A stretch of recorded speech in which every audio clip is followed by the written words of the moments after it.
DSC preparation కి మిగిలిన తక్కువ సమయాన్ని డిఎస్సి 2024 యాప్ లేదా DSC2024.com తో జాబ్ ని సాధించండి. మీ సిబిల్ స్కోర్ తక్కువగా ఉందా? అయితే మీరు రాజీవ్ యువ వికాసం పథకానికి దూరమైనట్టే. ప్రభుత్వం అందించే రుణాలను పొందకపోవచ్చు.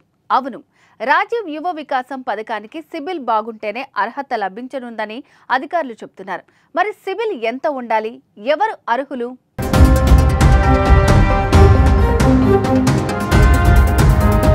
తెలంగాణ ప్రభుత్వం నిరుద్యోగ యువతీ యువకులకు ఆర్థికంగా చేయూతనిచ్చేందుకు రాజీవ్ యువ వికాసం పథకాన్ని అమలు చేస్తోంది. స్వయంగా ఉపాధి పొందేందుకు నెలకొల్పే యూనిట్ల కోసం రుణాలు ఇవ్వడంతో పాటు వారికి రాయితీని అందివ్వనుంది.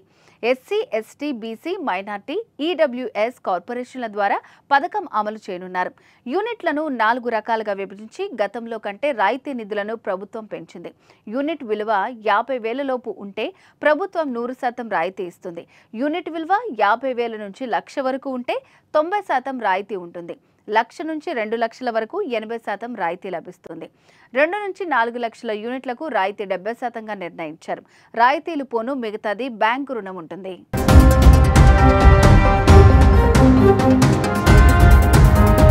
సొంతంగా వ్యాపారం చేసుకునేలా ఎయిర్ కూలర్లు, బేకరీలు, స్టీల్ సామాగ్రి, బట్టలు, గాజుల దుకాణం, ఎలక్ట్రానిక్ దుకాణం, మగ్గం టైలరింగ్, చెప్పుల షాపు, జ్యూస్ షాప్, కిరాణా, టెంట్ హౌస్ ఇలా దాదాపు 75 రకాల యూనిట్లకు రాష్ట్ర ప్రభుత్వం అవకాశం కల్పించింది.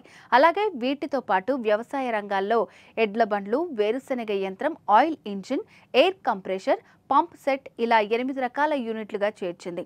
పశుపోషణలో గేదెలు, ఆవులు, కోడిగుడ్ల వ్యాపారం, మేకలు, పౌల్ట్రీ వంటి 9 రకాల యూనిట్లు కేటాయించారు. వీటన్నిటిలో ఏదైనా ఒక రకమైన వ్యాపారాన్ని ఎంచుకోవాల్సి ఉంటుంది.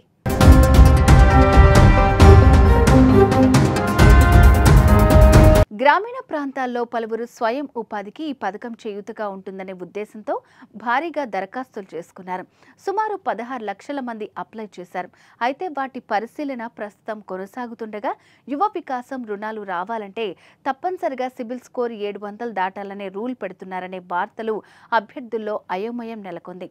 అయితే 50,000 లోపు 50,000 నుంచి 1,00,000 వరకు రుణం కావాలంటూ దరఖాస్తు చేసుకున్న వారికి సిబిల్ స్కోర్ అవసరం లేదని పలువురు అధికారులు చెబుతూ ఉండటం ఆ యూనిట్ల కోసం దరఖాస్తు చేసుకున్న వారు ఊపిరి పీల్చుకుంటున్నారు.